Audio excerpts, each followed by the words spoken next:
বিরতিতে যাওয়ার সময় আমাদের এক স্যার জিজ্ঞেস করছিলেন যে স্যার আমরা ইনপুট ট্যাক্স রিবেট কার কাছ থেকে নিব, কাস্টমার কাছ থেকে নিব, সরকারের কাছ থেকে নিব, না কার কাছ থেকে নিব, তাই না? জি স্যার। এটা হলো আমাদের বেসিক নলেজটা দুর্বল থাকলে এই প্রবলেমটা হয়। আমরা একটু দেখাচ্ছি এখন, আপনার আনসার আপনিই দিতে পারবেন যে এটা কার কাছ থেকে নিচ্ছি। ঠিক আছে স্যার? জি স্যার। আমরা কি কি শিখেছিলাম? কার এখান থেকে সাউন্ড আসছে? সিয়াজ, যার এখান থেকে সাউন্ড আসবে তাকে রিমুভ করে দিবেন, আমরা ডিস্টারবেন্স চাচ্ছি না। Okay sir. Input tax, output tax নাকি? আউটপুট ট্যাক্স, আউটপুট ট্যাক্স মানে কি স্যার? মনে করেন আপনি 50 লাখ টাকা সেলস করছেন। কত লাখ টাকা সেলস করছেন?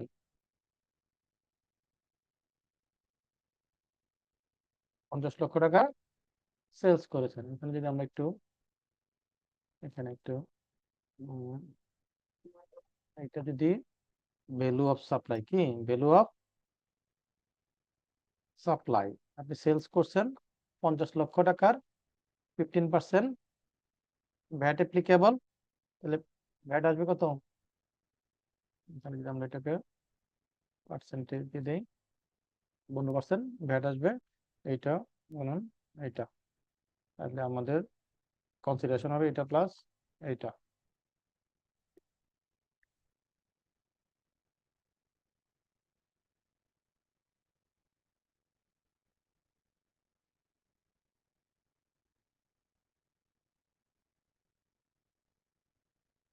তো দেখেন, আপনি বিক্রি করছেন 50 লাখ টাকার গুডস, 15% ভ্যাট সহ 57,50,000।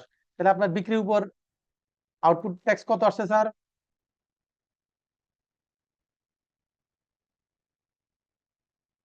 হ্যালো, শুনতে পাচ্ছেন আমাকে? জি স্যার। ইয়েস তাহলে স্যার। আপনার সেলস এর উপর আউটপুট ট্যাক্স কত আসছে? 7,50,000। 7,50,000। ওকে, তারপর আমরা বলেছিলাম যে এটা থেকে কি মাইনাস করতে হবে? Input minus tax. করতে হবে, বলছিলাম যে মাইনাস করতে হবে input tax, right? Input, yes sir. Input input tax. Tax. এই যে 50 লাখ টাকার আপনি সেলস করছেন, এইটার এগেনস্টে যে আপনি ইনপুট ব্যবহার করছেন, র মেটেরিয়ালস ব্যবহার করছেন, সেটা ধরলাম যে 20 লাখ টাকা র মেটেরিয়ালস। কত টাকার? 20,00,000 টাকা। 20 লাখ টাকা। তাহলে এই র মেটেরিয়ালস কেনার সময় ভ্যাট দিতে হয়েছে না আপনাকে? Yes sir. দিতে হয় নাই?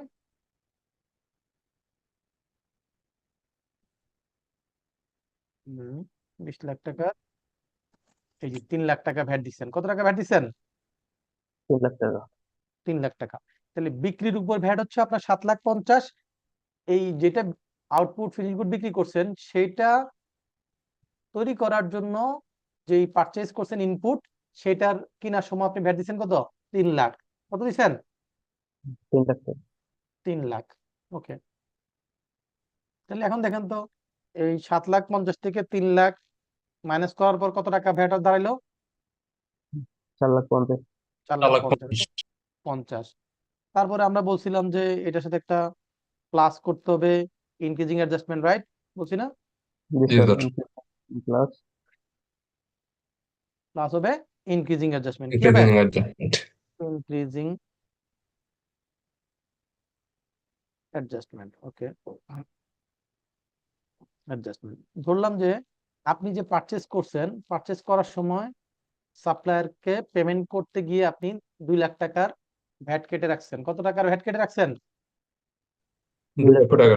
2 লক্ষ টাকা। তাহলে এই যে 2 লক্ষ টাকা আপনি ভ্যাট কেটে রাখছেন, এটা আপনার জন্য ভিডিএস, এটা কি ভিডিএস করে রাখছেন, তাই না? বিডিএস এটা যোগ হবে, জি স্যার। হ্যাঁ, এটা আপনি ভিডিএস করছেন। তাহলে এখানে আমরা একটু লিখে রাখবো, এটা হচ্ছে ভিডিএস। ভিডিএস করলেন কত টাকা? 2 লাখ টাকা। 2 লক্ষ এটা টাকা। আপনার জন্য কি ভ্যাট লাইবিলিটি বাড়বে না কমবে? বাড়বে। বাড়বে। তারপর আপনাকে বলছিলাম যে আপনি বিক্রি করছেন, এই যে আপনি 50 লাখ টাকার সেলস করছেন, হ্যাঁ, এই আপনার কাস্টমার আপনাকে পেমেন্ট করার সময় অ্যাড করছে ভ্যাট, এটা হলো ভিডিএস, আপনি কেটে ভিডিএস রাখছি ফ্রম সাপ্লাই, ভিডিএস ফ্রম কি supply supplier, VDS from supply supplier. এরপর হচ্ছে উইথহোল্ডিং ভ্যাট, এটা হলো ভিডিএস করছে কে by customer, VDS by customer customer. আপনি যার কাছে বিক্রি করছেন, কাস্টমার আপনাকে পেমেন্ট করার সময় যে 7,50,000 সেখান থেকে 3 লাখ টাকা কি করছে সে কেটে নিছে কেটে রাখছে। ওকে, সে যেহেতু কেটে রাখছে, এটা আপনার জন্য কি ভ্যাট লাইবিলিটি বাড়লো না কমলো? কমলো কমলো। তাহলে ভ্যাট লাইবিলিটি কমলো, তাহলে -3 লাখ। তাহলে কি হইলো আলটিমেট ঘটনা যদি আমরা সাম করি?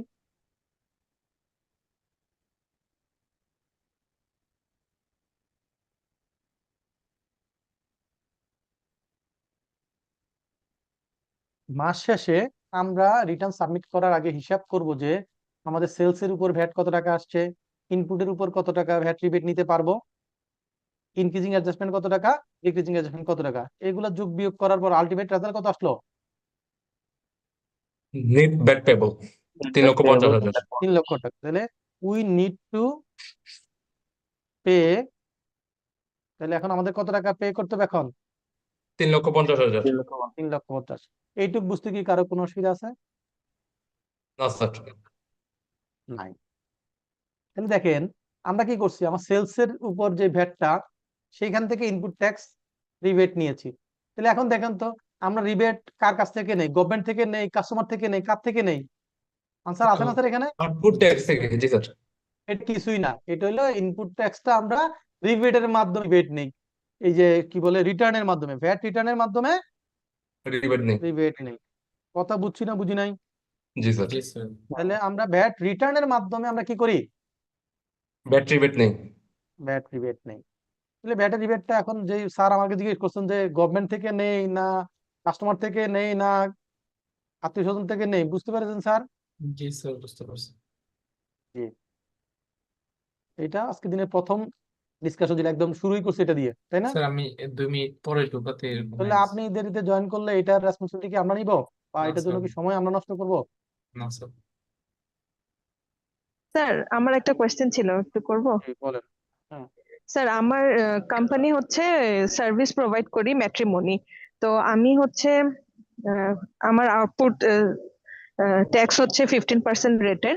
তো আমি হচ্ছে আমার কোম্পানির কাজগুলা করানোর জন্য বা লিগ্যাল সার্ভিস নেওয়ার জন্য প্রফেশনাল মানে কনসালটেন্সি সার্ভিস নিয়ে থাকি, তারপর কল সেন্টার থেকে সার্ভিস গুলো নিয়ে থাকি।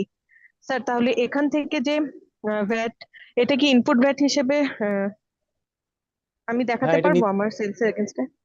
এটা নিতে পারার কথা, তবে সার্ভিসের ক্ষেত্রে ইনপুট ভ্যাট নিতে গেলে ভ্যাট অফিস ডিস্টার্ব করে, কি করে? ভ্যাট অফিস বিভিন্নভাবে ডিস্টার্ব করে, তারা ও এটাতে ইউজ টু আচ্ছা। না, এটা মানে রেগুলার এরকম দেখে না, যার কারণে তারা এটাকে মানে আহ, অতটা সহজভাবে নেয় না, হেল্প করে না। কিন্তু আপনার ভ্যালিড যদি ইয়ে থাকে যে হ্যাঁ আপনি ওই যে সার্ভিসটা প্রোভাইড করছেন সেটার এগেনস্টেই সরাসরি ব্যবহার হয়েছে এরকম কোনো আহ, আপনার কনসালটেন্সি ফি নিছেন এগুলা, সেগুলো আপনি কি করতে পারবেন, সেগুলোর ব্যাপারটা রিবেট নিতে পারবেন। জি ঠিক স্যার, আছে? আমি এটাই কনফিউজ হয়ে যাচ্ছিলাম, কারণ কি আমি যেহেতু প্রাইভেট লিমিটেড কোম্পানি, আমি তো উইথ হোল্ডিং এন্টিটি। সো আমি আমি উইথ হোল্ডও করে রাখতেছি, আবার এটা আমার ইসের সাথেও রিলেটেড, তাহলে আপনি যে সার্ভিসের সাথেও উইথহোল্ড করছেন, রিলেটেড। আপনি উইথহোল্ড করছেন সেটা দেখাবেন হচ্ছে ইনক্রিজিং অ্যাডজাস্টমেন্টে। আপনি যে আচ্ছা। যদি এটা রিবেট নিতে পারেন তাহলে ইনপুট ট্যাক্সে দেখাবেন, আর উইথহোল্ড করছেন সেজন্য কোথায় দেখাবেন, ইনক্রিজিং অ্যাডজাস্টমেন্ট, তাহলে দুই জায়গায় যাবে আপনার। ঠিক আছে? ও জি sir, clear sir, thank you sir. Okay, তাহলে আমরা ইনপুট ট্যাক্স রিবেট কিভাবে নেই? ভ্যাট রিটার্নের মাধ্যমে আমাদের যে ভ্যাটের লায়াবিলিটি সেখান থেকে অ্যাডজাস্ট করে নিয়ে ফেলি। এখন যদি আমার ভ্যাটের লায়াবিলিটি সে এখানে আমরা মনে করেন এটা আমরা কমাই দিলাম, আউটপুট ভ্যাট যেটা আছে এটাকে আমরা কমাই দিলাম, এটা কমাই দিয়ে মনে করেন এটাকে 30 লাখ করে দিলাম। কত করে দিলাম? 30 লাখ। 30 লাখ আর ইনক্রিজিং অ্যাডজাস্টমেন্টে আমরা 1.5 লাখ করে দিলাম। এখানে ডিক্রিজিং অ্যাডজাস্টমেন্টে 2 লাখ করে দিলাম। ওকে, তাহলে এটা কি হলো? 2 লাখ, আচ্ছা এটা 2 লাখ না, 3.5 লাখ করে দিলাম। কি দিলাম? 3.5 লাখ। তাহলে দেখেন তো আমার রেজাল্টটা কি পজিটিভ না নেগেটিভ আসছে? নেগেটিভ আসছে। Negative negative. নেগেটিভ আসা মানে কি? আমাকে কি আরো ভ্যাট দিতে হবে না দিতে হবে না? দিতে হবে না। তো দিতে দিতে হবে হবে না না। আমরা অলরেডি বেশি পেমেন্ট করে ফেলতে করছি। কত টাকা বেশি পেমেন্ট করে রাখছি? 50,000 টাকা। 50,000 টাকা। ক্লিয়ার? জি তাহলে স্যার। এই ব্যালেন্সটা নেগেটিভ থাকবে। আর যদি এমন হয় যে না, আগের অবস্থায় যাই পজিটিভ, তাহলে মাস শেষে আমাকে কত টাকা ভ্যাট দিতে পারো? 3,50,000 3,50,000। এবার আসেন, যদি আমি রিবেটটা না নিতাম তাহলে আমাকে কত টাকা ভ্যাট দেওয়া লাগতো? 6,50,000 6,50,000। তাহলে 50। দেখেন, আমি যদি রিবেট চিন্তা না করতাম তাহলে আমাকে 6,50,000 দিতে হইতো। তাহলে আমি রিবেট নিয়ে নিছি, এই জন্য এটা কত হয়ে গেছে? 3,50,000 টাকা। তাহলে আমি ভ্যাট রিবেট কার থেকে নিলাম?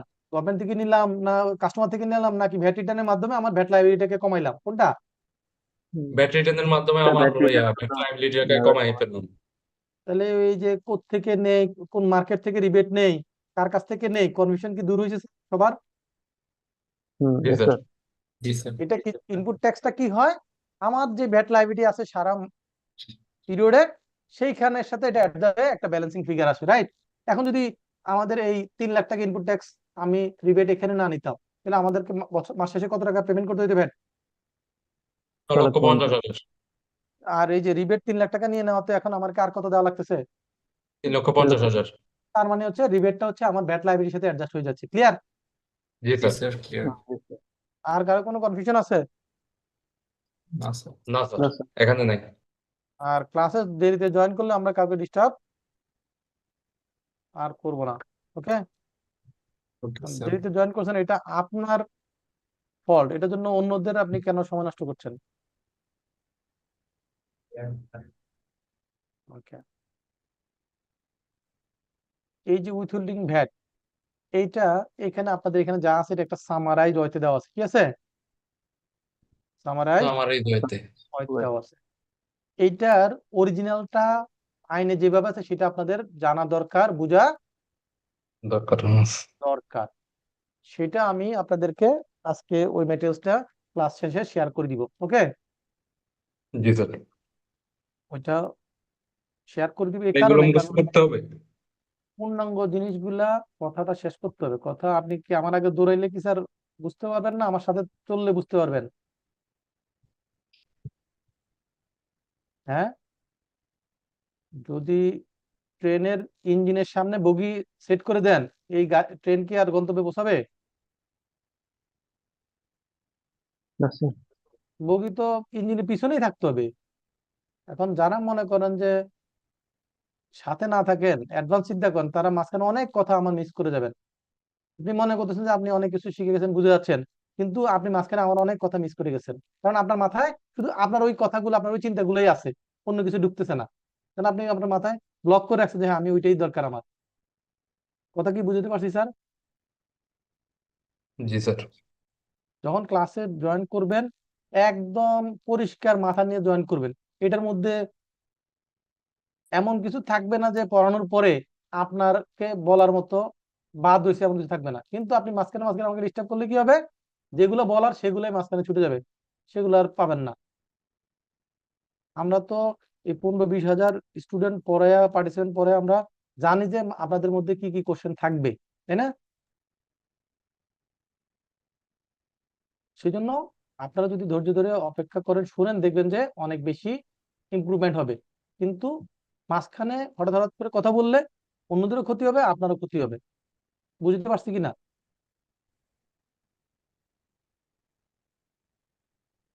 উইথহোল্ডিং ভ্যাটের যেই বিধিমালা, এটা এই বছর আবার চেঞ্জ হয়েছে। এটা 2021 সালে একটা ছিল, এটা পরবর্তীতে 2025 সালে এসে নতুন করে আরেকটা এসআরও হয়েছে। আরেকটা কি এসআরও হয়েছে? সেটাকে বলে উচ্ছে কর্তন বিধি, উচ্ছে মূসক কর্তন বিধিমালা। এই যে এখানে deducted VAT deducted at source rules 2025, এইটা আপনাদের এখানে ম্যানুয়ালে সামারাইজ হইতে দিয়েছে। সামারিটা আমি বুঝাই দিচ্ছি, কিন্তু এটা ডিটেলসটা আপনাদেরকে সবাই বাংলা আছে, ওইটা আমি শেয়ার করে দিব, সবাই একটু দেখবেন। না দেখলে, পূর্ণাঙ্গ জিনিসটা না দেখলে অনেক কিছু গ্যাপ থেকে যাবে, আসল চিত্রটা চোখের সামনে আসবে না।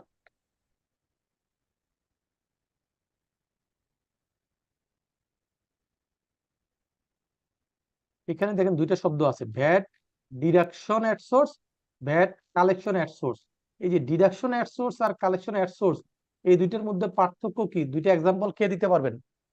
কোন ক্ষেত্রে আমরা ভ্যাট ডিডাক্টেড এট সোর্স বলবো আর কোন ক্ষেত্রে ভ্যাট কালেকশন এট সোর্স বলবো? কেউ কি বলতে পারবেন?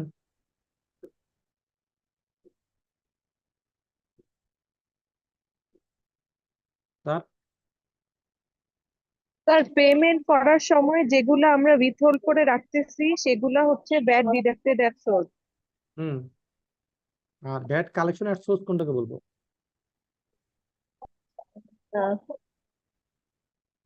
জানা আছে কারো?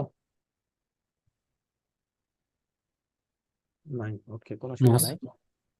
আমরা যখন সাপ্লায়ারকে পেমেন্ট করব, পেমেন্ট করার সময় তার কাছ থেকে যদি ভ্যাটটা উইথহোল্ড করে রাখি, সেটাকে আমরা বলি ভ্যাট ডিডাক্টেড এট সোর্স। কি বলি? Bad deducted at source. At source. তার মানে কি, আমি ডিডাকশন করছি, তাকে পেমেন্ট করার সময় পেমেন্ট থেকে কেটে রাখতেছি, এটাকে বলে VAT deducted at source. Okay. জি স্যার। আর ভ্যাট কালেক্টেড এট সোর্স হচ্ছে, আপনাদের এক্সাম্পল হয়তো খেয়াল করেন না, কিন্তু এটা আপনার, এটার সাথে আপনারা পরিচিত আছেন। যেমন আপনাদের এখানে কারো কি মোটরসাইকেল আছে, বাইক আছে? জি স্যার। বাইকের আপনার কি লাইসেন্স আছে? না স্যার। লাইসেন্স ছাড়া বাইক চালাচ্ছেন? স্যার আমি অলিগলিতে চালাই।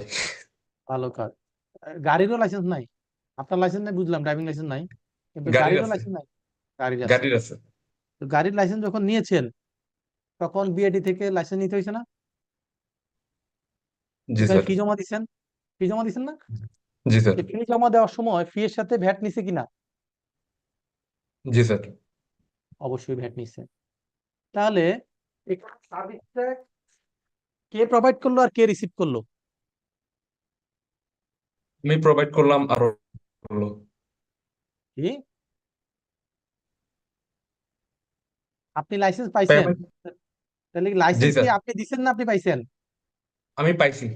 তাহলে কি আপনি সার্ভিস দিচ্ছেন না পাইছেন? পাইছি। তাহলে উল্টা কথা বলতেছেন কেন? তাহলে আপনি যে লাইসেন্সটা পেয়েছেন, আপনাকে লাইসেন্সটা কে দিয়েছে? বিআরটি দিয়েছে, রাইট? জি স্যার। তাহলে বিআরটি হচ্ছে সার্ভিস প্রোভাইড করছে, আপনি সার্ভিস রিসিভ করছেন। কথা ক্লিয়ার? জি স্যার। তাহলে বিআরটি কে যখন আপনি পেমেন্ট করবেন, তাহলে আপনি হচ্ছেন কাস্টমার, বিআরটি হচ্ছে সাপ্লায়ার, রাইট? জি স্যার। তাহলে নিয়ম কি? কাস্টমার যখন সাপ্লায়ারকে পেমেন্ট করবে, সেইখান থেকে পেমেন্ট থেকে ভ্যাট কেটে রাখবে, রাইট? জি স্যার। আপনি যখন লাইসেন্স নিছিলেন, বিআরটি কে পেমেন্ট করার সময় সেখান থেকে ভ্যাটটা কেটে আপনার কাছে রেখে দিছিলেন, পরে পেমেন্ট করছিলেন গভর্নমেন্টকে? না, নাকি ভ্যাট সহ সব টাকা জমা দিয়ে দিয়েছেন? ব্যাট সহ সব টাকা জমা দিয়েছে। তাহলে কি হয়েছে? যিনি সার্ভিস প্রোভাইড করছেন, তিনি আপনার কাছ থেকে ভ্যাট সহ কালেক্ট করে নিছে। তাহলে কি এখানে কোনো ডিডাকশন হয়েছে, না আপনার থেকে কেউ আদায় করে নিছে? আদায় করে নিছে। তো নিয়ম অনুযায়ী তো আপনি উইথহোল্ড করার কথা, আপনি তো উইথহোল্ড করেন নাই, উল্টা সে আপনার কাছ থেকে নিয়ে গেছে, রাইট? ভ্যাট সহ। জি স্যার। যেমন এটা একটা এক্সাম্পল বললাম। এরপর দেখেন আপনি যখন আমরা কি করি, ইম্পোর্ট করি, আমদানি করি কোনো র মেটেরিয়ালস, হ্যাঁ, ইম্পোর্ট স্টেজে কি হয়, কাস্টমস ডিউটি কালেক্ট করে, তখন আপনার কাছ থেকে ভ্যাট নিচ্ছে। তাহলে কি হয়? তাহলে আপনি কি কাস্টমারের কাছ থেকে ভ্যাট কেটে রাখছেন, না কাস্টমার আপনার কাছ থেকে কালেক্ট করে নিচ্ছে? কাস্টম কেটে নিচ্ছে। কেটে নিচ্ছে না কালেক্ট করছে? কালেক্ট করে নিচ্ছে। কালেক্ট আমরা করতেছে। কেটে কখন বলবো? পেমেন্ট থেকে মাইনাস করলে সেটাকে বলবো কেটে নেওয়া। কেটে নেওয়া। তো কাস্টমার কি আপনারা পেমেন্ট করতেছে যে কেটে না নিচ্ছে? না স্যার। বলতে কাস্টমার আপনার কাছ থেকে আদায় করছে, কি করছে? কালেক্ট করছে। আদায় করতেছে। কালেক্ট করতেছে। তাহলে কালেক্ট আর ডিডাকশনের মধ্যে পার্থক্য কি বুঝতে পেরেছি? জি স্যার। তাহলে ব্যাট কালেকশন এট সোর্সের এক্সাম্পল হচ্ছে ইম্পোর্ট স্টেজে যে আমাদের কাছ থেকে ডিউটি কালেকশন করছে, তখন যে ভ্যাটটা নিচ্ছে, সেটা একটা এক্সাম্পল, রাইট? জি এরপর স্যার। গভর্নমেন্টের বিভিন্ন জায়গা থেকে যে আমরা সার্ভিস নেই, গভর্নমেন্টের বিভিন্ন জায়গা থেকে যে আমরা সার্ভিস নেই, সার্ভিস নেই। ওই সার্ভিসের উপর যে গভর্নমেন্ট, মনে করেন আপনি একটা লাইসেন্স নিচ্ছেন, অথবা কি গাড়ি ফিটনেস করাইছেন, এই যে ফি নিচ্ছে, সেটার উপর ভ্যাটটা সহ সে আপনাদেরকে নিয়ে নিচ্ছে। তাহলে সে গভর্নমেন্ট আপনার কাছ থেকে এটা কালেক্ট করছে। আপনি যখন জমি রেজিস্ট্রি করছেন, গভর্নমেন্ট কি করছে? আপনি কি এর সোর্সে কাটেন ট্যাক্স গভর্নমেন্ট থেকে, নাকি গভর্নমেন্টকে ট্যাক্স দিয়ে দিচ্ছেন? গভর্নমেন্টকে ট্যাক্স দিয়ে দিচ্ছি। রেজিস্ট্রেশন ফি ট্যাক্স সহ নিয়ে নিচ্ছে। তাহলে গভর্নমেন্ট এটা ট্যাক্স কালেক্ট করছে, নট ডিডাকশন। এখানে কি হচ্ছে? কালেকশন হচ্ছে। কালেকশন তাহলে যিনি সাপ্লায়ার, তিনি যদি আপনার কাছ থেকে ভ্যাট সহ নিয়ে নেন, তাহলে সেটাকে বলে কালেকশন। সেটাকে কি বলে? কালেকশন। কালেকশন আর যদি কাস্টমার কি করে, সাপ্লায়ারকে পেমেন্ট করার সময় সেখান থেকে কেটে রাখে, সেটাকে বলে ডিডাকশন। দুইটা কি বুঝতে পেরেছি না পারি নাই? জি স্যার, বুঝতে পারছি। বুঝতে পারছেন, ধন্যবাদ। ওকে, তাহলে এই ভ্যাটের যে উইথহোল্ডিং এর এসআরও, সেই এসআরওর মধ্যে প্রথম কাজ হচ্ছে যে আপনার উইথহোল্ডিং এন্টিটি কে, যদি আপনি উইথহোল্ডিং এন্টিটি হন, তাহলে না আপনার অ্যাট সোর্সে ভ্যাট ডিডাকশন করা বা কালেক্ট করার অথরিটি আসবে, রাইট? জি আপনি স্যার। যদি উইথহোল্ডিং এন্টিটি না হন, তাহলে তো আপনার দায়িত্বের মধ্যে পড়ে না। পড়ে স্যার? পড়ে না। না স্যার। উইথহোল্ডিং এন্টিটির ডেফিনিশনটা প্রথম জরুরি, যেটা আমরা দেখবো নিচে হয়তো কোথাও দেওয়া আছে এটার। এরপর হচ্ছে যে এসআরওর মধ্যে একটা টেবিল দেওয়া আছে। এই যে টেবিলটা দেখতে পাচ্ছেন, এখানে সার্ভিসের নাম লেখা আছে, বিভিন্ন সার্ভিসের নাম লেখা আছে। এখানে টোটাল 43 সার্ভিসের নাম আছে। কয়টা সার্ভিসের নাম আছে? 43 43। নতুন একটা অ্যাড হয়েছে, টোটাল 44। 44 এই 44 সার্ভিসের নাম আছে। এই 44 সার্ভিসের এগেনস্টে এই ধরনের সার্ভিস যারা প্রোভাইড করবে, এই ধরনের সার্ভিস যারা প্রোভাইড প্রোভাইড করবে। করবে, তাদেরকে পেমেন্ট করার সময় অবশ্যই কাস্টমার কি করবে? অ্যাট সোর্সে ভ্যাট কেটে রাখতে হবে। কি করতে হবে? ব্যাট কেটে রাখতে হবে। কাস্টমার যদি উইথহোল্ডিং এন্টিটি হয়, কাস্টমার যদি কি হয়? উইথহোল্ডিং উইথহোল্ডিং এন্টিটি এন্টিটি হয়। হয়, তাহলে এই যে সার্ভিসের 44টা লিস্ট আছে, এই সার্ভিসগুলা যদি সে কারো কাছ থেকে নিয়ে থাকে, যেমন মনে করেন আপনি অডিটরের কাছ থেকে আপনার কোম্পানির অডিট করিয়েছেন, তাহলে আপনি কি করছেন? অডিট সার্ভিস নিয়েছেন। কি নিয়েছেন? অডিট সার্ভিস নিচ্ছি। নিয়েছেন।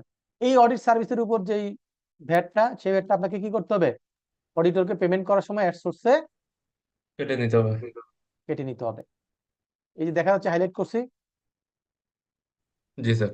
এই অডিট সার্ভিস বা অ্যাকাউন্টিং সার্ভিসের সার্ভিস কোড হচ্ছে S034। কোড নাম্বার কত? S মানে সার্ভিস, সার্ভিস 034, ঠিক আছে? S034। সার্ভিসের কোড হচ্ছে এরকম, S দিয়ে শুরু হয় 01 থেকে একদম 099 পর্যন্ত। কত পর্যন্ত? 099 পর্যন্ত।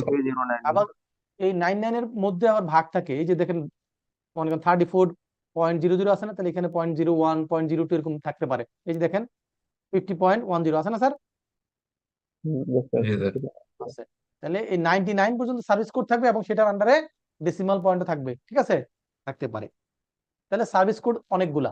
99 পর্যন্ত আবার যেহেতু ডেসিমাল আছে, তাহলে এগুলো হিসাব করলে প্রায় 200-র মতো হয়, ঠিক আছে? 150-200 হয়। যাই হোক, তাহলে এতগুলা সার্ভিস আছে, কিন্তু তার মধ্যে মাত্র কয়টা সার্ভিসের নাম এখানে উল্লেখ করা আছে? 44। 44। তাহলে আপনি যদি কারো কাছ থেকে সার্ভিস নিয়ে থাকেন এবং আপনি যদি উইথহোল্ডিং এন্টিটি হন, তাহলে এই 44, এই 44টা সার্ভিসের নাম, যে এই নামের কোন সার্ভিস যদি আপনি নিয়ে থাকেন কারো কাছ থেকে, তাহলে তার কাছ থেকে উইথহোল্ডিং এন্টিটি হিসেবে আপনাকে কি করতে হবে? অবশ্যই ব্যাট কেটে নিতে হবে। ভ্যাট কাটতে হবে। কথা কি বুঝতে পেরেছি? জি স্যার। তাহলে এই 44টার বাইরে আরো সার্ভিস আছে না, জি স্যার।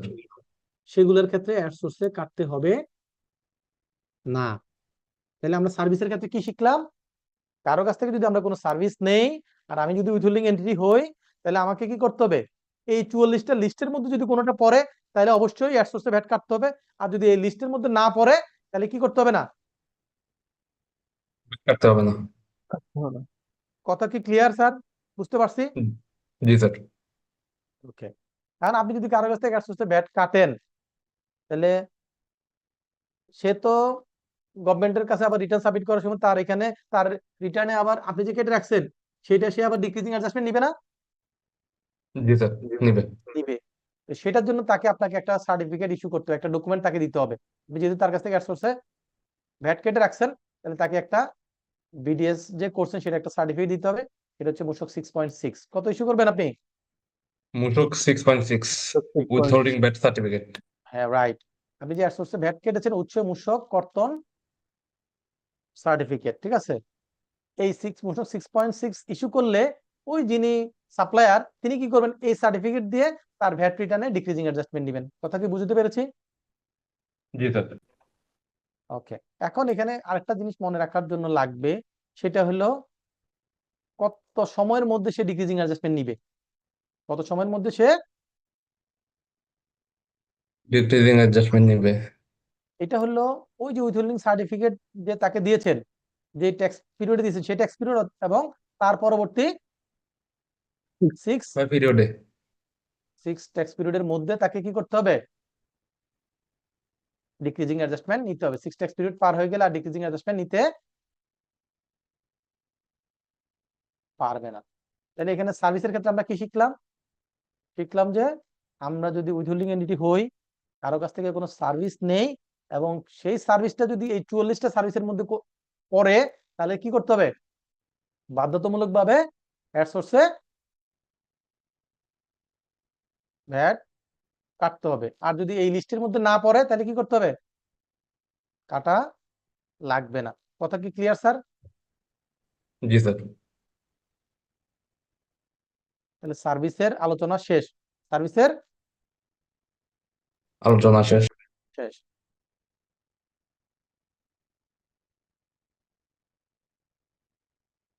এখন বলছে যে আপনি যদি গুডস সাপ্লাই করেন, কি করেন, গুড সাপ্লাই। সাপ্লাই করেন, কারণ গুড সাপ্লাই তো আপনি ম্যানুফ্যাকচারার হিসেবেও সাপ্লাই করতে পারেন, ট্রেডার হিসেবেও সাপ্লাই করতে পারেন, তাই না স্যার? জি স্যার। যদি আপনি ম্যানুফ্যাকচারার হন, কি হন, ম্যানুফ্যাকচারার।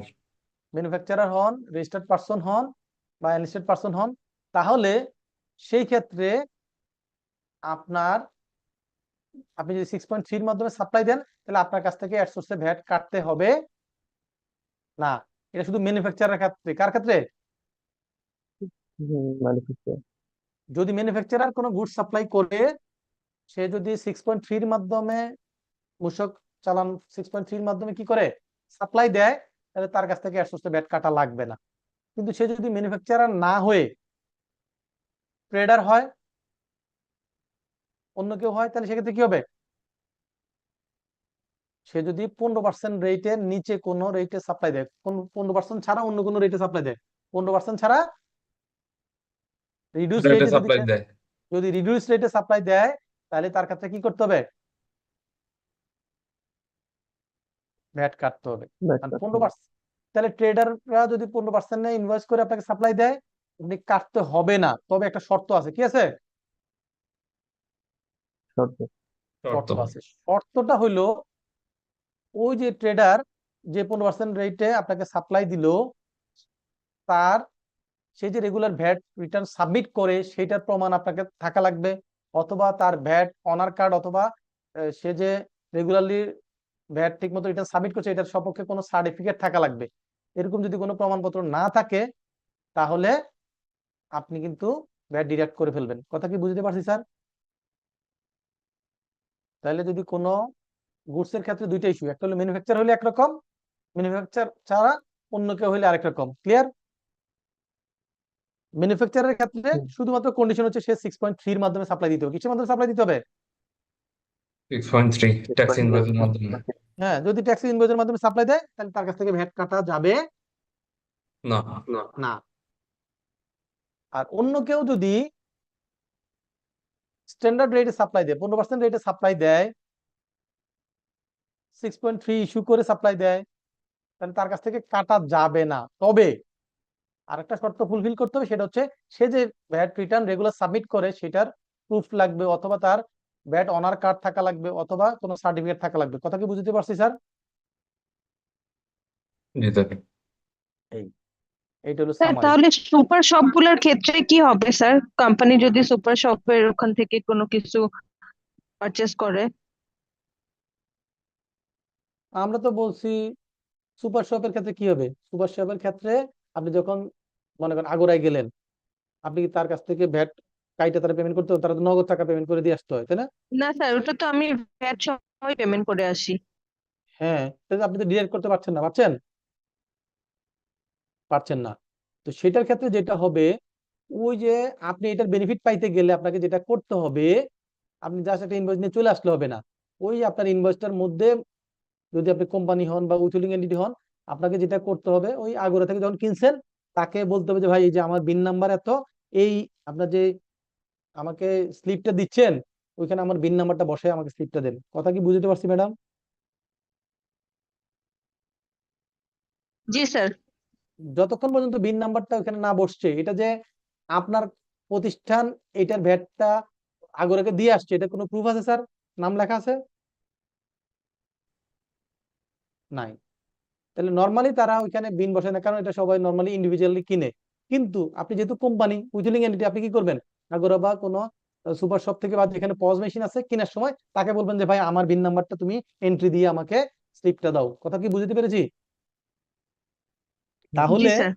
তাহলে আপনার রেকর্ডে থাকবে যে এই যে আপনি পারচেসটা করছেন এটার এগেইনস্টে ভ্যাটটা পেমেন্ট করে পারচেস করছেন, তাইলে আপনাকে আর ভ্যাট অফিস ডিস্টার্ব করবে না, এটার উপর আবার আলাদা করে ভ্যাট যোগ করবে না। কথা কি বুঝতে পেরেছি?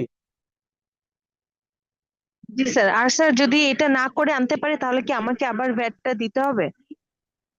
আপনি মনে করেন সুপার শপ থেকে 10 লাখ টাকার একটা পার্চেজের একটা স্লিপ নিয়ে আসছেন, এটা কি সলিমউদ্দিনের না কলিমউদ্দিনের না রহিমা বেগমের? কোনো ট্রেস আছে স্যার? আইডেন্টিফিকেশন আছে? তো আপনি না স্যার। আরেকজনের স্লিপ আইনা কোম্পানিকে খরচ দেখাবেন, হবে? তোমরা তো ব্যাটারিটা অ্যালাউ করো না, করবে? এটা তো আপনার নাম ঠিকানা নাই। কথা বুঝতে পেরেছি ম্যাডাম? এই জন্যই বলেছি যে ওখানে তাদেরকে বললে তারা তখন ওই আপনার বিন নাম্বারটা ওখানে এন্ট্রি দেওয়ার সুযোগ আছে, তারা এন্ট্রি দিয়ে আপনাকে স্লিপটা দিবে। ক্লিয়ার? জি sir, clear. Thank you sir. আচ্ছা, এখন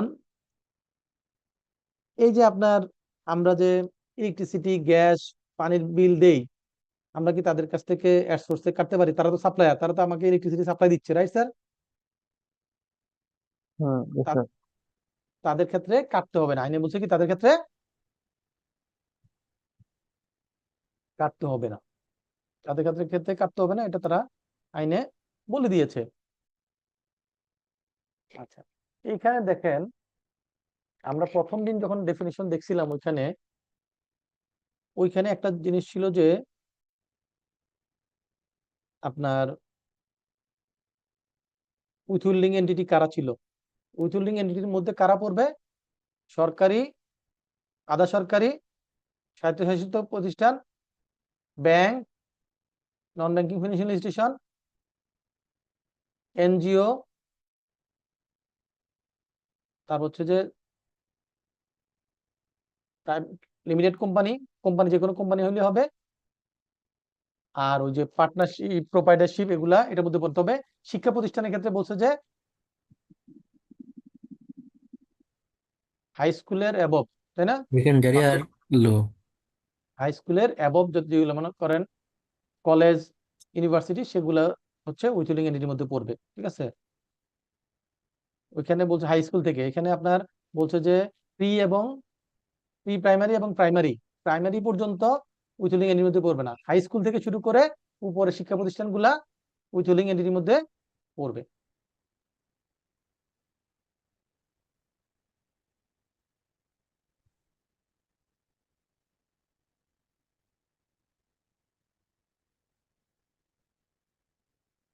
এই যে দেখেন ম্যাডাম, আপনাকে যে বলছিলাম, এই যে দেখেন এখানে খেয়াল করেন, আছে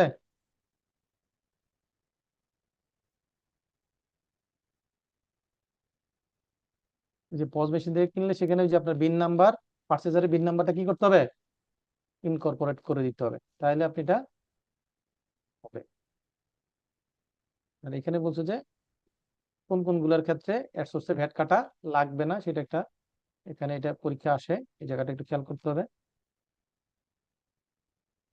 গুডস সাপ্লাইড বাই ম্যানুফ্যাকচার, একটু আগে আলোচনা করছিলাম, যারা যদি ম্যানুফ্যাকচারার হয় এবং সে যদি ট্যাক্স ইনভয়েস দেয়, তাহলে সেক্ষেত্রে কি করতে হবে না, এর সোর্সে ভ্যাট কাটতে হবে না।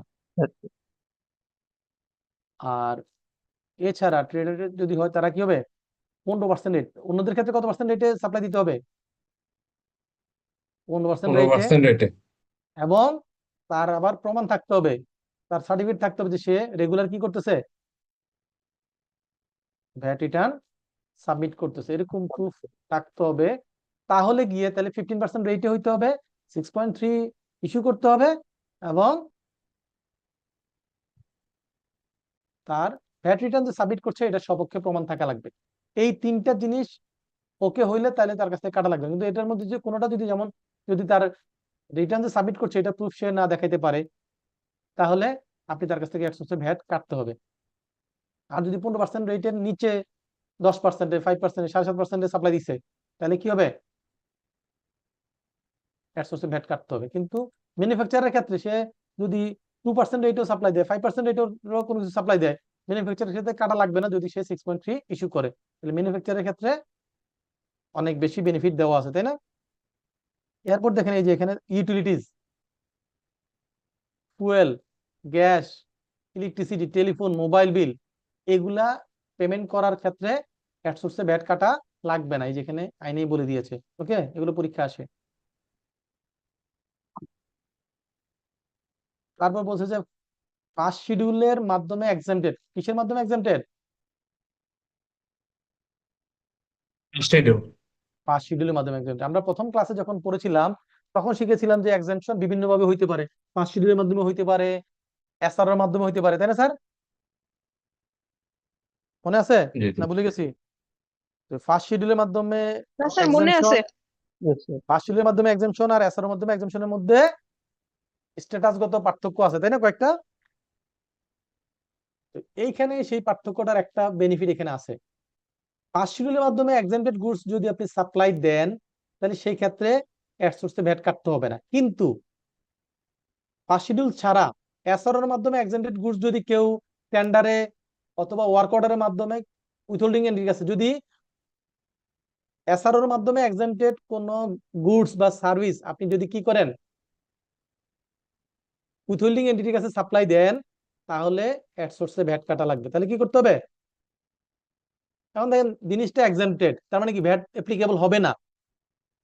যেহেতু এসআর এর মাধ্যমে, সেক্ষেত্রে অ্যাপ্লিকেবল না হইলেও সেটার উপর যদি আপনি উইথহোল্ডিং এন্টিটির কাছে সাপ্লাই দিয়ে থাকেন, তাহলে সেই ক্ষেত্রে আপনার কাছ থেকে অ্যাট সোর্সে ভ্যাট কাটবে। তাহলে দেখেন আপনার জিরো, এটা এক্সাম্পটেড হওয়ার কথা, 1 টাকাও ভ্যাট হওয়ার কথা না।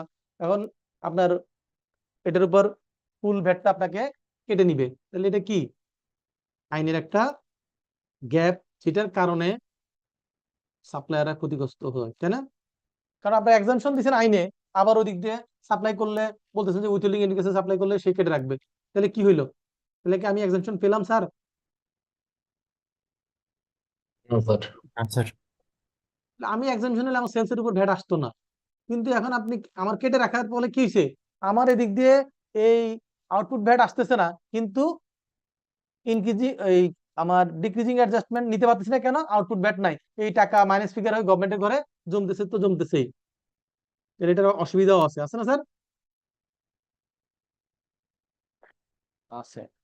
তাহলে ফার্স্ট শিডিউলের মাধ্যমে এক্সাম্পটেড হইলে সেটা সাপ্লাইয়ের ক্ষেত্রে অ্যাট সোর্সে ভ্যাট কাটতে হবে না। কিন্তু এসআর এর মাধ্যমে বা অন্য কোনো ভাবে যদি কোনো এক্সাম্পশন থাকে, সেগুলোর ক্ষেত্রে কিন্তু ভ্যাট কাটতে হবে না এটা বলা নাই, ওখানে ক্ষেত্রে ভ্যাট কাটা লাগবে বলা আছে, অন্য জায়গায় একটু পরে গেলে পাবেন। আচ্ছা, তো জিরো রেটের ক্ষেত্রে কি হবে? এটা তো এক্সপোর্ট, তাই না? জিরো রেটেরটা কি? এক্সপোর্ট। এক্সপোর্ট। এটার ক্ষেত্রেও ভ্যাট কাটা লাগবে না। ওকে, এখন এই যে নিচে দুইটা জিনিস, এই দুইটা একটু মনে রাখতে হবে। এখানে দেখেন ফার্নিচার ম্যানুফ্যাকচারার কারা? দুই একটা ফার্নিচার ম্যানুফ্যাকচারার নাম বলেন, যারা ফার্নিচার ম্যানুফ্যাকচার করে বাংলাদেশে। পার্টেক্স, অটোবি, রেগাল। পার্টেক্স, অটোবি, নাভানা, আক্তার ফার্নিচার, বিভিন্ন রকম আছে, তাই না? এই যে Yes, যারা sir. ফার্নিচার ম্যানুফ্যাকচারার, তাদের ক্ষেত্রে বলছে যে সে যদি সাপ্লাই দেয় 15% রেট ইনভয়েস করে, কি করে 15% রেটের ইনভয়েস করে সে সাপ্লাই দেয়, তাহলে সেই ক্ষেত্রে তার ক্ষেত্রে আবার একটু কথা আছে। সেক্ষেত্রে তাকে কি করতে হবে? 15% রেট হইলে আর ভ্যাট কাটা লাগবে না, কিন্তু 15%-এর নিচে হলে কি হবে? এগুলোর ক্ষেত্রে আবার কন্ডিশন আছে। তাকে বলছে হ্যাঁ কাটা লাগবে না, সাবজেক্ট টু, এই যে দেখেন এখানে অ্যাটাস্টেড বাই 15% রেটে সাপ্লাই দিচ্ছেন, কিন্তু যদি ভ্যাট অফিসের আরো মানে কি রেভিনিউ অফিসার, আরো মানে কি রেভিনিউ অফিসার, রেভিনিউ অফিসার, এ আরো মানে কি assistant revenue officer. Revenue officer, তাহলে বাংলায় যদি বলি তাহলে রাজস্ব কর্মকর্তা আর হচ্ছে সহকারী রাজস্ব কর্মকর্তা। তাহলে আপনি যদি ম্যানুফ্যাকচারার হন ফার্নিচারের, অথবা যদি আপনি অ্যাডভার্টাইজমেন্টের এজেন্সি হন, অথবা আপনি টেলিভিশন বা অনলাইন ব্রডকাস্ট প্রোগ্রাম পরিচালনা করে থাকেন স্যাটেলাইটের মাধ্যমে, তাহলে আপনি 15% রেটে সাপ্লাই দিলেও ওই ইনভয়েসটা কি হইতে হবে, ট্যাক্স ইনভয়েসটা রাজস্ব কর্মকর্তা বা সহকারী রাজস্ব কর্মকর্তা কর্তৃক সত্যায়িত হইতে হবে। কি হইতে হবে, অ্যাটাস্টেড হইতে হবে। যদি না হয় তাহলে আপনার কাছ থেকে অ্যাডসোর্সে ভ্যাট কেটে ফেলবে। কথা কি বুঝতে পারছি স্যার? তাহলে এদের ক্ষেত্রে একটা কন্ডিশন আছে, furniture manufacturer, advertisement agency, television online broadcasting যারা করবে তাদের ক্ষেত্রে হচ্ছে 50% রেটে ইনভয়েস করতে হবে, এবং করলেও ওই যদি আরো বা এআরও দিয়ে অ্যাটাস্টেড না থাকে ইনভয়েসটা, তাহলে সেক্ষেত্রে কি হবে না, না থাকলে সেক্ষেত্রে অ্যাডসোর্সে ভ্যাট কেটে ফেলতে হবে। আর যদি অ্যাটাস্টেড করা থাকে তাহলে আপনি কাটবেন না। কথা কি বুঝতে পারছি স্যার? জি স্যার।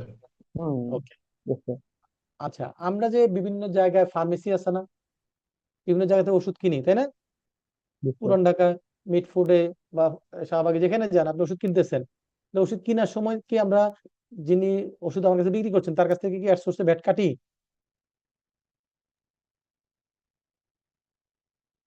ইন্ডিভিজুয়াল কিনলে তো প্রশ্নে আসে না, কোম্পানি হইলেও ভ্যাট কাটতে হয় না। কেন কাটতে হয় না?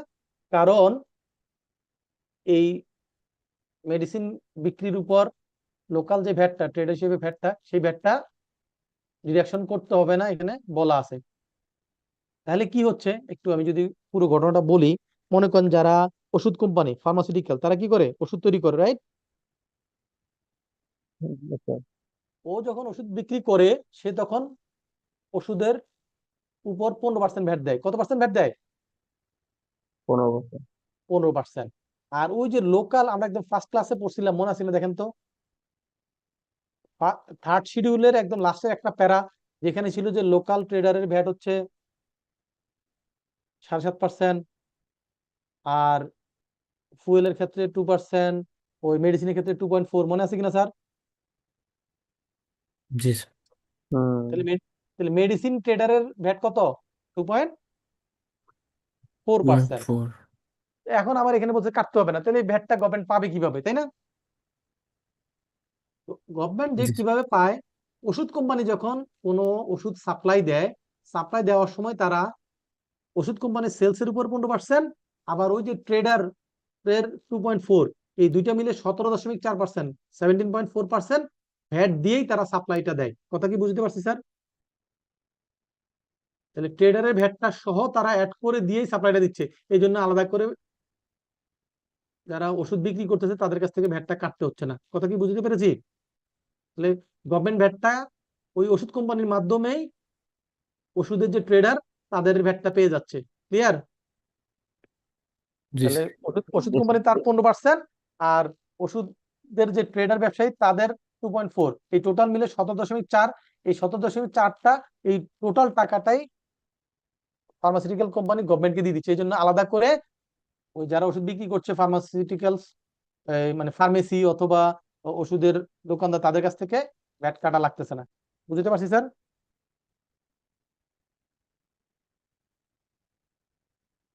জি স্যার। আচ্ছা, এটা অলরেডি আলোচনা হয়েছে গত ক্লাসে আমাদের। ওই যে আমরা সার্ভিস ইম্পোর্টের কথা বলছিলাম, মনে আছে স্যার? সার্ভিস যদি আমরা ইম্পোর্ট করি, সেই ক্ষেত্রে আমরা বলছিলাম যে যদি আমার ভ্যাট রেজিস্ট্রেশন থাকে, তাই না, তাহলে ভ্যাটটা আমি কি করব, গভর্নমেন্ট রেজিস্ট্রিতে জমা দিয়ে আমার সাপ্লায়ারকে পেমেন্টটা দেওয়ার জন্য ব্যাংকে বলবো, রাইট? আর যদি আমার ভ্যাট রেজিস্ট্রেশন না থাকে, তাহলে কে ভ্যাটটা কালেক্ট করবে? ব্যাংক। ব্যাংক আমার কাছ Bank. থেকে ভ্যাটটা কালেক্ট করে ট্রেজারি চালান দিয়ে গভর্নমেন্টকে দিয়ে দিবে, রাইট?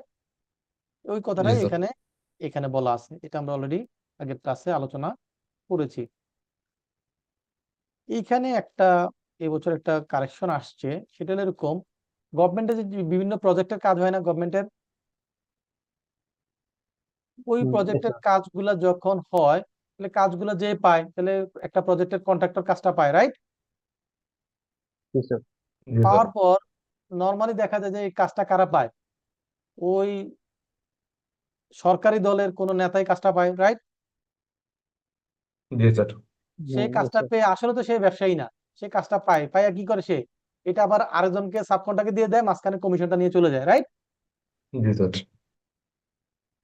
এই ক্ষেত্রে তাহলে আপনি যখন কন্ট্রাক্টর হিসেবে কাজ পাইলেন, গভর্নমেন্ট থেকে যখন টাকা পাচ্ছেন তখন গভর্নমেন্ট আপনার কাছ থেকে ভ্যাট কেটে রাখতেছে, কিন্তু পরবর্তীতে আবার দেখা গেল যে আপনি আবার আরেকজনকে সাবকন্ট্রাক্ট দিচ্ছেন, রাইট? তাহলে আপনার গভর্নমেন্ট থেকে যে টাকা পাইলেন সেটার উপর ভ্যাট দিচ্ছেন, সেটা থেকে একটা টাকা আবার আপনি কাকে দিচ্ছেন, সাবকন্ট্রাক্টর দিচ্ছেন, তাহলে একই জিনিসের উপর আবার ভ্যাট হচ্ছে। এই জন্য গভর্নমেন্ট বলছে যে এরকম ক্ষেত্রে মূল কন্ট্রাক্টর প্রথম যে সাবকন্ট্রাক্ট দিচ্ছে এই প্রথম সাবকন্ট্রাক্টরের কাছ থেকে সাবকন্ট্রাক্টরকে পেমেন্ট করার সময় এর সোর্সে ভ্যাট কাটা লাগবে না, কিন্তু প্রথম সাবকন্ট্রাক্টরের পরবর্তীতে যতবার হাত বদল হবে সেগুলোর ক্ষেত্রে এর সোর্সে কি করতে হবে, ভ্যাট কাটতে হবে। তাহলে সাবকন্ট্রাক্টরের ক্ষেত্রে শুধুমাত্র প্রথম জন ফার্স্ট যে সাবকন্ট্রাক্টর সেই শুধু বেনিফিটটা পাবে, এর পরবর্তী যারা সাবকন্ট্রাক্টর তারা পাবে না। কি মনে থাকবে স্যার? জি স্যার এই যে এখানে লেখা আছে, এই যে ফার্স্ট সাবকন্ট্রাক্টর, ওকে, প্রথম সাবকন্ট্রাক্টর যেটা, মনে করেন আপনি কাজ পাইলেন, আপনি নেতা কাজ পেয়ে আপনি মিস্টার সলিমুদ্দিনকে দিলেন, সে হলো ফার্স্ট সাবকন্ট্রাক্টর। হ্যাঁ, আপনি কাজটা পেয়েছেন, আপনি হলেন কন্ট্রাক্টর, আপনি সলিমুদ্দিনকে দিলেন, সে হলো সাবকন্ট্রাক্টর, সে আবার নিজে কাজ না করে এটা আবার আরেকজনকে দিছে, সে আবার সেকেন্ড সাবকন্ট্রাক্টর, সে আবার আরেকজনকে দিল থার্ড সাবকন্ট্রাক্টর। তাহলে প্রথম জন শুধুমাত্র বেনিফিটটা পাবে, কোনজন? প্রথম ফার্স্ট সাবকন্ট্রাক্টর সাবকন্ট্রাক্টরের কাছ থেকে এর সোর্সে ভ্যাট কাটতে হবে না, যদি মূল কন্ট্রাক্টর পেমেন্ট পাওয়ার সময় যে ভ্যাটটা দিছে সেইটার সপক্ষে ডকুমেন্ট থাকে, সেটা সপক্ষে কি থাকে, ডকুমেন্ট ডকুমেন্ট থাকে, তাহলে ফার্স্ট সাবকন্ট্রাক্টরের কাছ থেকে এর সোর্সে ভ্যাট কাটা লাগবে না। এখন আপনি ভ্যাট এর সোর্সে কাটলেন, কাটার পর কি আপনার কাছে রেখে দিবেন না কাউকে দিবেন? আপনি যে এর সোর্সে ভ্যাট কেটে রাখছেন, কার জন্য কেটে রাখছেন? স্যার গভর্নমেন্টকে জমা দিব। গভর্নমেন্টের জন্য। তাহলে এই Government টাকাটা যেমন- গভর্নমেন্ট পাবে, তাহলে আপনি এই টাকাটা কাটছেন, কাটার পর গভর্নমেন্টের ঘরে জমা দিবেন, গভর্নমেন্টের ঘরে টাইমলি জমা দিবেন। আর যদি জমা না দেন, তাহলে না কাটেন অথবা টাইমলি জমা না দেন, তাহলে সেটার জন্য কি হবে, জরিমানা হবে, সেটার জন্য জরিমানা হবে। এর সোর্সে যদি আপনি ভ্যাট কাটতে ব্যর্থ হন অথবা জমা দিতে ব্যর্থ হন, তাহলে সেক্ষেত্রে 2% হাফ ইয়ারলি, 6 মাসে 2%, তাহলে বছরে কত হয়, 4%, বছরে 4% ইন্টারেস্ট আপনাকে দিতে হবে।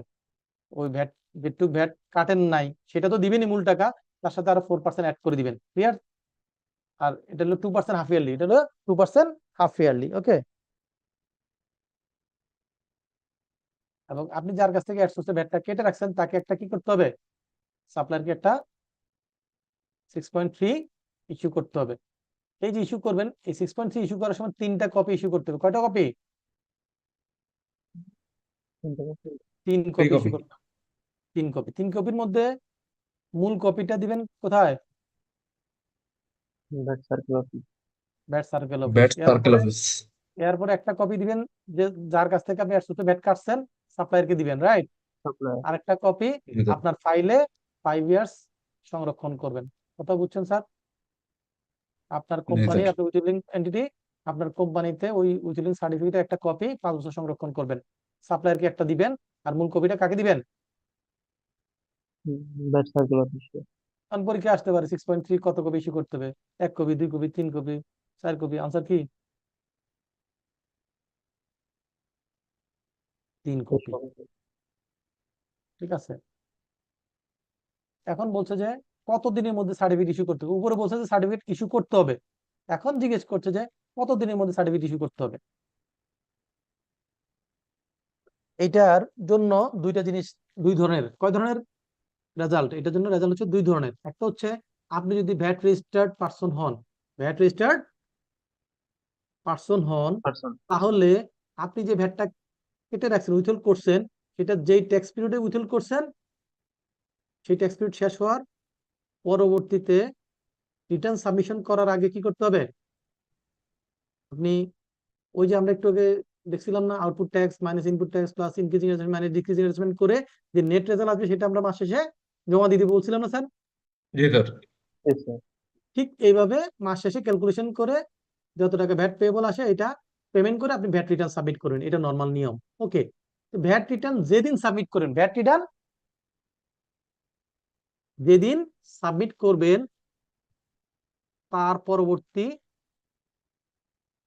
3 ওয়ার্কিং ডেজ এর মধ্যে আপনাকে কি করতে হবে? 6.6 ইস্যু করতে হবে। তাহলে 6.6 কখন ইস্যু করতে হবে? ভ্যাট রিটার্ন সাবমিট করার Resident subject পরবর্তী 3 working days।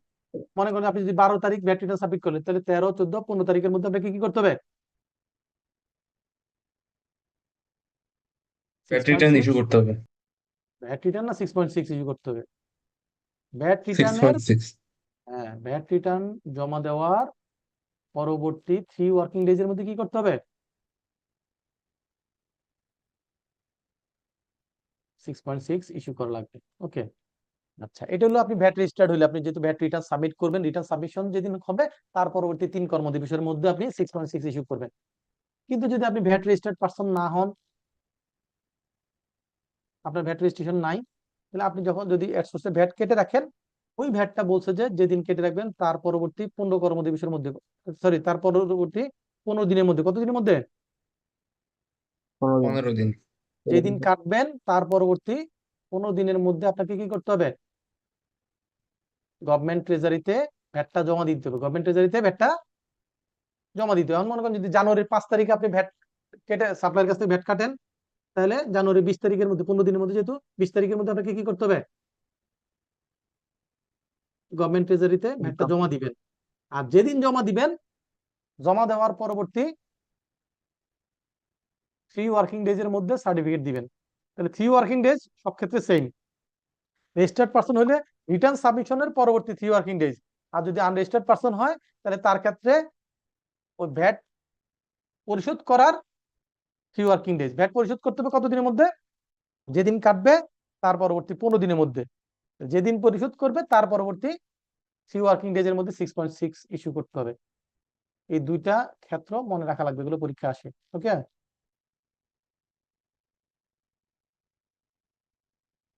তাহলে উইথহোল্ডিং এন্টিটি দেখেন, একজন হচ্ছে সাপ্লায়ার, আরেকজন কি? কাস্টমার। তো কাস্টমার সাপ্লায়ারকে পেমেন্ট করার সময় যদি সোর্সে কেটে রাখে, তাহলে যে কাস্টমার সে তার রিটার্নে কি দেখাবে? কেটে রাখছে যেহেতু, সে তার ভ্যাট লাইবিলিটি বাড়ছে না কমছে? বাড়ছে। বাড়ছে। তাহলে সে ইনক্রিজিং অ্যাডজাস্টমেন্ট দেখাবে। সে কি দেখাবে? ইনক্রিজিং অ্যাডজাস্টমেন্ট দেখাবে। আর যে সাপ্লায়ার, সে ওই 6.6 এর মাধ্যমে তার রিটার্নে কি করবে? ডিক্রিজিং অ্যাডজাস্টমেন্ট দেখাবে। ডিক্রিজিং অ্যাডজাস্টমেন্টে দেখাবে। এই যে এটাই এখানে বলেছে আর কি, সাপ্লায়ার কি করবে আর কাস্টমার কি করবে, উইথহোল্ডিং এন্টিটি কি করবে সেটা এখানে বলেছে। আমরা আজকে এই পর্যন্তই থাকবো। নেক্সট ক্লাসে আমরা এইটা যেহেতু ডিফারেন্ট টপিকস, সেটা আমরা নেক্সট ক্লাস থেকে শুরু করবো। আজকে শুরু করলে এগুলোর মধ্যে সব গোলায় যাবে। তাহলে আমাদেরকে এই যে উইথহোল্ডিং ভ্যাটটা শিখতে হবে এভাবে, যে উইথহোল্ডিং এন্টিটি কারা, তারপর হচ্ছে উইথহোল্ডিং ভ্যাট কালেকশন বা ডিডাকশন করার ক্ষেত্রে সার্ভিস যদি হয় তাহলে সেক্ষেত্রে কি করতে হবে আমরা শিখেছি। যে এই 44টা যে সার্ভিসের নাম আছে, 44 সার্ভিস, এগুলো যদি আমরা কারো কাছ থেকে সার্ভিসটা নেই আর আমি যদি উইথহোল্ডিং এন্টিটি হয়, তাহলে আমাকে কি করতে হবে? অ্যাট সোর্সে ভ্যাট কাটতে হবে। আর এই 44টার বাইরে কোনো সার্ভিস নিলে অ্যাট সোর্সে ভ্যাট কাটতে হবে। তাহলে সার্ভিসের এরিয়া শেষ, ক্লিয়ার? আর বাকি রইল কি? গুডস। গুডস এর ক্ষেত্রে হলো দুইটা পার্ট, একটা হলো ম্যানুফ্যাকচারার হলে, আর একটা হলো আদার দেন ম্যানুফ্যাকচারার, রাইট? তো ম্যানুফ্যাকচারার হলে সে 6.3 এর মাধ্যমে সাপ্লাই দিলে তার কাছ থেকে আর ভ্যাট কাটতে হবে না, ক্লিয়ার? কিন্তু ম্যানুফ্যাকচারার ছাড়া অন্য কেউ সাপ্লাই দিলে সেক্ষেত্রে ভ্যাটের রেট কত পার্সেন্ট হইতে হবে? 15%। যদি ভ্যাটের রেট 15% দিতে হবে। 15% হয় এবং সে যে রেগুলার ভ্যাট রিটার্ন সাবমিট করছে সেই সপক্ষে কোনো প্রমাণ থাকে, তাহলে তার কাছ থেকে অ্যাট সোর্সে ভ্যাট কাটতে হবে না। আর যদি 15% রেটের নিচে অথবা 15% সাপ্লাই দিচ্ছে কিন্তু রেগুলার যে ভ্যাট রিটার্ন সাবমিট করছে এটা কোনো প্রমাণ নাই, তাহলে আপনাকে কি করতে হবে? অ্যাট সোর্সে ভ্যাট কাটতে হবে। ব্যাট কাটতে হবে। আর কিছু ক্ষেত্র বলা আছে যেগুলোর ক্ষেত্রে অ্যাট সোর্সে ভ্যাট কাটা লাগবে না। এই যে এখানে, এই যে এটা এগুলো আমরা যেটা বুঝাই দিয়েছিলাম সেগুলা, যেমন ফুয়েল, গ্যাস, ওয়াসা, মেডিসিন, তাই না? তারপর ফার্নিচার ম্যানুফ্যাকচারার এবং অ্যাডভার্টাইজিং এগুলোর ক্ষেত্রে AR আর দ্বারা অ্যাটাস্টেড হলে লাগবে না, পাঁচ শিডিউলের মাধ্যমে এক্সামটেড জিনিস হলে লাগবে না, ডিরোটেটেড হলে লাগবে না। এগুলা এলো কাটা আর না কাটার এরিয়া শেষ হলো। আর বাকি রইলো কি, যদি আমরা সার্ভিস কি করি, ইম্পোর্ট করি, তাহলে সেক্ষেত্রে আমি যদি রেজিস্টার্ড পার্সন হই তাহলে আমি ভ্যাটটা জমা দিয়ে নিজের দায়িত্বে দিব। আর যদি আমি রেজিস্টার্ড পার্সন না হই তাহলে ব্যাংক আমার কাছ থেকে ভ্যাটটা কালেক্ট করে গভর্নমেন্ট ট্রেজারিতে জমা দিবে। ঠিক আছে? এর পরে হলো যে যদি আমি টাইমলি জমা না দেই বা ডিরেকশন করতে ব্যর্থ হই তাহলে 2% হাফ ইয়ারলি ইন্টারেস্ট পে করতে হবে। তারপর সার্টিফিকেট ইস্যু করতে হবে, উইথহোল্ডিং সার্টিফিকেট 3 কপি, কার কার কোন কপি থাকবে সেটা।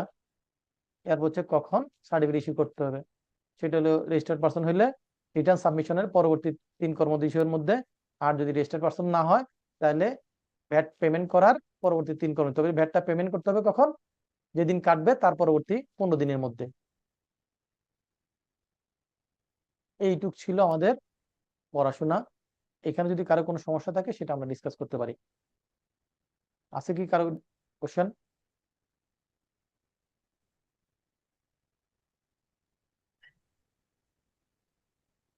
আসসালামু আলাইকুম জি, স্যার। অনেক সাপ্লায়ার আপনার 6.6 শুধু নীল ভাউচারটা দিয়ে দেয়, এটা নীল কি বাসা স্যার? মানে, নীল বাসা মানে কি? নীল ভাউচার ওই যে আপনার বুক, যেটা 6.6 এর একটা মূসক, 6.6 মূসক চালান যেটা স্যার। 6.6 হ্যালো মূসক স্যার। চালান। 6.6 মূসক চালান দিয়ে কি বুঝাচ্ছেন? নীল ভাউচারটা অনেক সাপ্লায়ার মানে পে করে, কিন্তু ওইটাই কি শুধু হবে নাকি এ চালান আপনাকে কি এ চালানের কথা বলছি? আপনাকে বলছি 6.6 এর কথা। কিসের কথা? 6.6? স্যার আমি বলতেছি 6.3 যেটা আর কি ইয়ে করে, আপনার সাপ্লায়াররা যখন প্রোডাক্ট কিনা হয় তখন তো 6.3 দিয়ে দেয়। হ্যাঁ, দিবে তো, এটা স্বাভাবিক। সাপ্লাই তো 6.3 দিয়ে আপনাকে সাপ্লাই দিতে হবে, এটাই তো আইনে বলা আছে। সমস্যা জি কোথায়? স্যার। নীল ভাউচারটাই কি ভ্যালিড হবে নাকি এ চালানো নিতে হবে ওনাদের কাছ থেকে, সেইটা জানতে চাচ্ছিলাম। আপনাকে কি এই পর্যন্ত কোন জায়গায় সাপ্লাইয়ের কাছ থেকে এই চালান নিতে হবে কোথাও বলছি? এই টোটাল আলোচনার মধ্যে বলেন তো, অন্যরা অন্যরা সবাই বলেন তো স্যার, কোথাও বলছি? না স্যার, স্যার নো স্যার। বলেন, আমি আর উনি কি এগুলা কোত্থেকে আবিষ্কার করতেছে? আপনি যদি আইনকে পেঁচায় চিন্তা করেন আপনার লাইফ স্যার শেষ, আপনি ওই পেঁচের মধ্যেই থেকে যাবেন সারা জীবন, আর এখান থেকে বেরোতে পারবেন না। আইনটা সহজ এবং ওইরকম সোজা ভাবে চিন্তা করবেন, জিলাপির মতো চিন্তা করলে আর এই আইন শিখা হবে না। আপনাকে বলছে 6.3 মাধ্যমে সাপ্লাই দিতে হবে, কারণ আপনি খালি সাপ্লাই সাপ্লাই বলতেছেন। আপনি যদি একটু ডিটেলস লেভেলে যেভাবে আমরা পড়াইছি ওইটুকু আপনার মাথায় ঢুকতো তাহলে শুধু সাপ্লাই বলতেন না, আপনি বলতেন স্যার ম্যানুফ্যাকচারার হিসেবে সাপ্লাই দিচ্ছে, আপনি বলতেন ট্রেডার হিসেবে সাপ্লাই দিচ্ছে, তাহলে আপনার কথাটা ক্লিয়ার হইতো। আর ওই নীল, লাল, নীল, বেগুনি, সবুজ এরকম কোন আইনে বিধান নাই যে 6.3 নীল চালান হইতে হবে, হলুদ চালান হইতে হবে, লাল সালু হইতে হবে, এরকম আইনে কোনো বিধান নাই। আইনে বলছে যে 6.3 কমপক্ষে 2 কপি ইস্যু করতে হবে। কয় কপি? 2 কপি। 2 কপি ইস্যু করতে হবে। মূল কপিটা দিবেন কাস্টমারকে, আর সেকেন্ড কপিটা আপনি আপনার এখানে রাখবেন, শেষ। ওইখানে কোথাও বলা নাই যে লাল সালু হইতে হবে, হলুদ কালার, নীল কালার, হিমু কালার, এরকম কোথাও বলা নাই। এগুলো হচ্ছে আমাদের দেশের মানুষরা ব্যবসা করার জন্য এগুলা করে। লাল, নীল, বেগুনি বই ছাপায় আপনাদের খুশি করার জন্য, আপনিও ওই বই নিয়ে বসে বসে এর মধ্যে হাতে লেখেন, ভুল হয় কাটেন, ভুল হয় কাটেন। আর বুদ্ধি থাকলে আপনি কি করতেন, জাস্ট গভর্নমেন্টের যে ফরম্যাট আছে ওই ফরম্যাটটা আপনি এক্সেলে বা ওয়ার্ডে রেডি করতেন, ওইটার মধ্যে আপনি টাইপ টাইপ করে সিরিয়ালি মেনটেন করতেন, প্রিন্ট করে করে সাইন করে আপনার ফাইলে রাখতেন। যারা সফটওয়্যার মেনটেন করে তাদের এখানে লাল, নীল, বেগুনি কি আছে? তারা তো তার সফটওয়্যার থেকে প্রিন্ট দিচ্ছে, তাই না?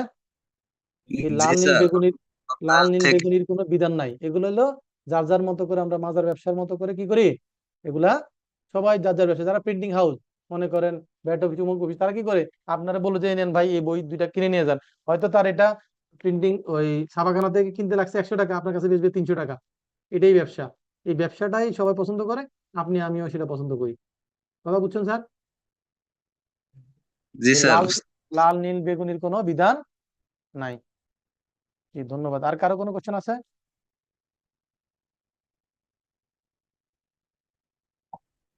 তার মানে কি আমরা সবাই আজকের ক্লাসে যা যা আলোচনা হয়েছে সব বুঝতে পারছি স্যার? জি স্যার, আলহামদুলিল্লাহ মোটামুটি বুঝতে কোনো পারছি। প্রবলেম থাকলে নেক্সট ক্লাসে স্যার আপনাকে জিজ্ঞেস করব, পড়ার পরে যদি কোনো কোয়েশ্চেন অ্যারাইজ হয়। আচ্ছা, স্যার তাহলে আজকের স্লাইড এবং ওই পড়ানোর মধ্যে একটা আমি আপনাদেরকে